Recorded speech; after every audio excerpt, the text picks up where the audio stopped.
John Moriarty, and this is an oral presentation for the Emergency Management Planning and Policy online class at Florida State University. The subject of this presentation is David McCullough's book, The Johnstown Flood. A little background on the area is that we are in the 1800s in Pennsylvania.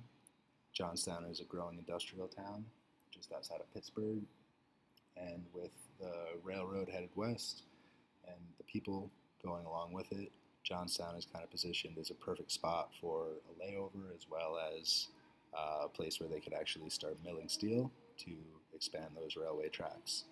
In this area, rainfall is pretty common, so is flooding. The topography of the area is that of a valley, so Johnstown is at the bottom of that valley, about 2,300 feet down, and the valley walls have been clear cut with pretty much 400 acres of forest that had once been there. Was completely wiped away in 1838, and with that, so too was the retention of rainfall. Johnstown also has a confluence of two rivers, and the river bottoms, the river beds, are rock, so when it does experience heavier rainfall, the water really has nowhere to go but upward and outward. Johnstown is kind of attracting people to stick around. There's availability of employment, which is kind of rare at the time, so people are staying, people are going. It becomes kind of a stopover for anybody heading out west, as well as a center for all of the communities within the valley that they could all come in and get resupplies, get some entertainment, hot meal, bed, whatever they need. The population is growing steadily from 1840 at 3,000 people all the way up to 30,000 people at the year of the flood in 1889. The dam itself and the subject of this book was constructed in 1852. It's called the South Fork Dam, and it kind of changed hands a bunch of times. Several people were owners of it, but what's most important is that it was really never maintained throughout all of the ownerships of it. And then finally in 1879, it landed in the hands of its final owner, who would be a group of wealthy Pittsburgh men who would come to be known as the South Fork Fishing and Hunting Club. What's important to note, besides the lack of maintenance that occurred within the changing of hands, is that one of the previous owners had removed the drain pipes and sold them as scrap before selling the dam to the next owner. This is important to note because in that top diagram there, on the left-hand side, you can see the control tower. And from there, you would be able to control the valves of the drain pipes. So without the drain pipes in place, that pretty much meant that there was absolutely no way to control the level of the water. And this dam was an earthen dam, which is pretty common at the time. It's been a common approach for over 1,000 years. But without those drain pipes, it meant that there was no way to control the level of the water, and this particular dam had been built under the idea that there would be about 40 feet of water being held back at any given time. With the new ownership, the South Fork Fishing and Hunting Club, they were more interested in a little bit larger of a water storage capacity because they were out there for recreation. So they would run it to about 60 feet, which is a lot higher than what it was originally designed for. So on the other side of this dam, there's that 60 feet of water just pressing right up against the top of it. It's estimated to be about 20 million tons of water. So it doesn't really leave much to the imagination as to what can happen if that dam is to fall. The general sentiment from the people beneath it is that, you know what, it's gonna fail. One of these days it's going to fail, and it becomes so ongoing that it's just more of like a mantra and kind of a joke among everybody that, yeah, today's going to be the day. Local media published a similar narrative that the dam's probably fine, and if it does fail, not much is going to happen since everybody's so far away, the water will spread out in time. Johnstown was about 14 miles from the point of the actual dam wall.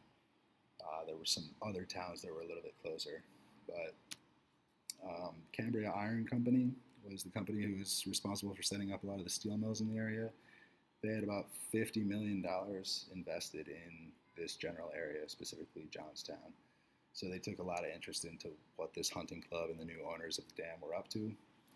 They showed considerable concern for the state of the dam as well as the amount of water being held behind the dam. So they hire this guy named Fulton to do a report, and Fulton comes back and says, you know what, the repairs that have been done so far are minimal considering how substantial of a project we're talking about here, the amount of water that's being held back and the amount of people down below on the other side.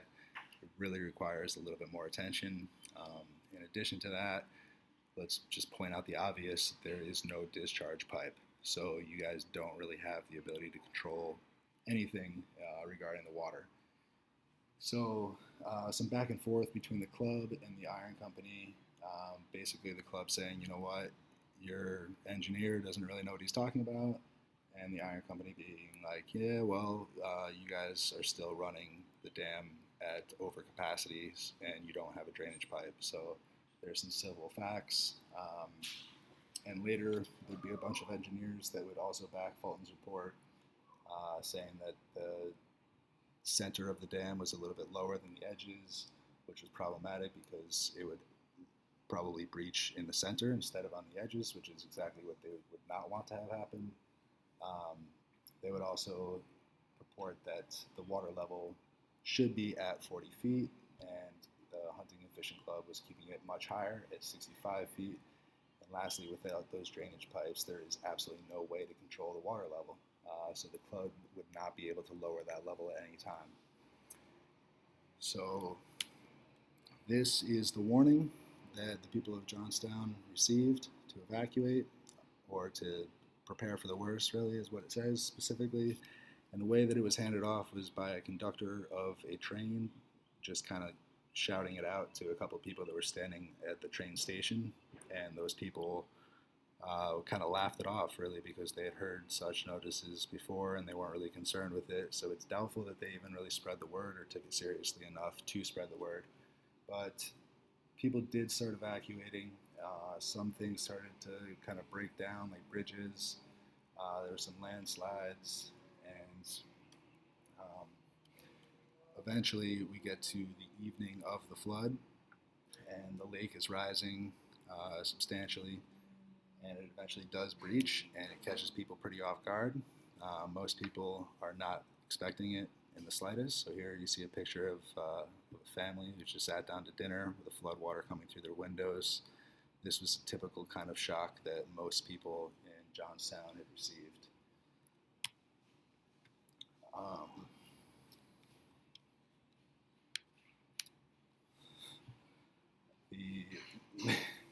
The lake is rising at about 1 inch every 10 minutes.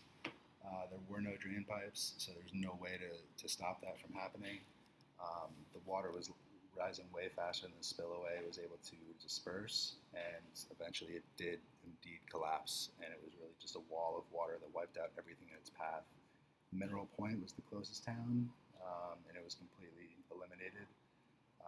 The estimates at the time say that the speed was about 40 miles an hour, but really the way that McCullough puts it is that if you were to look at the slope, declining at a rate of 33 feet per mile, and then just the weight of the water, he puts that estimate at about 90 miles per hour.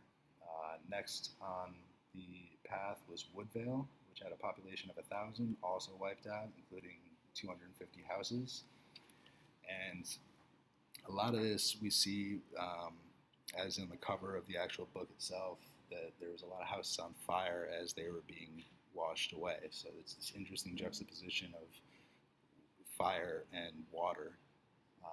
And essentially the explanation for that is that one of the railway cars was carrying oil, and it had been hit by the flood, cracked open, spilled the contents, and fires began to catch blaze.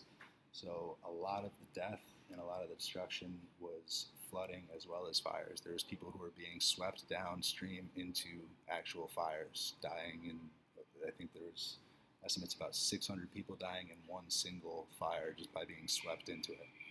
So we do see a lot of death happening from both the flood itself as well as the fires. Survivors were trying to cross the river and did a pretty good job of getting to a place called the Alma House. And on that side of the river, we see a lot of other houses that were still intact. And basically, people spent the night fearful, praying, thinking that these houses are eventually going to go, but that's all they really had. And as their prayers did pay off, the Alma House did stand through the night, and they were able to begin organizing relief efforts the following day.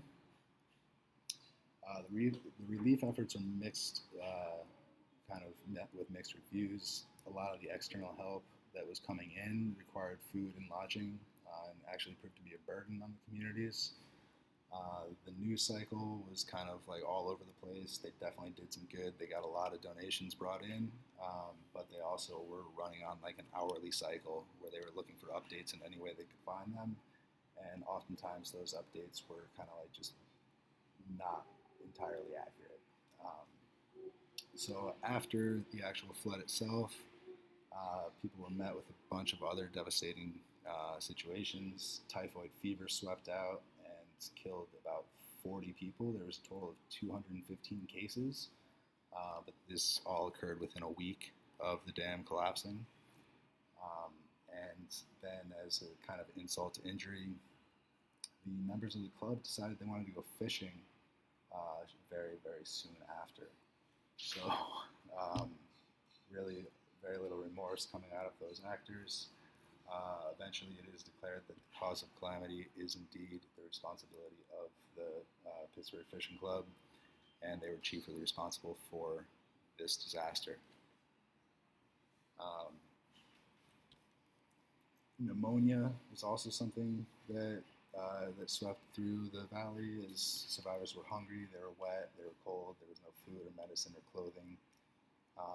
In their relief efforts, they did elect a dictator. They decided there was a need for a dictator, and they elected a guy named Arthur Moxon.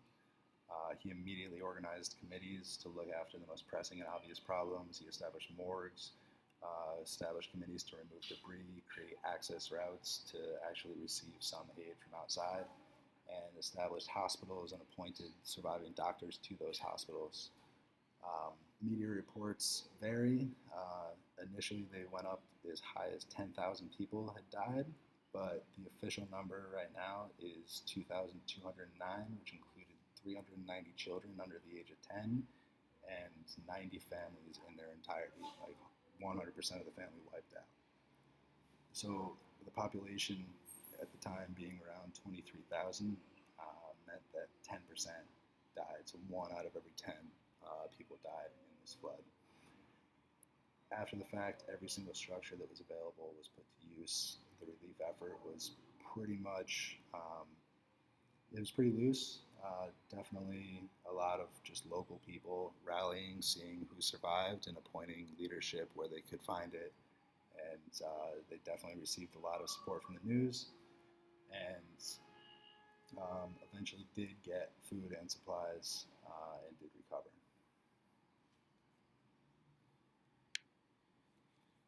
The references that I used in this presentation were David McCullough's book, The Johnstown Flood, and all of the images were from Harper's Weekly.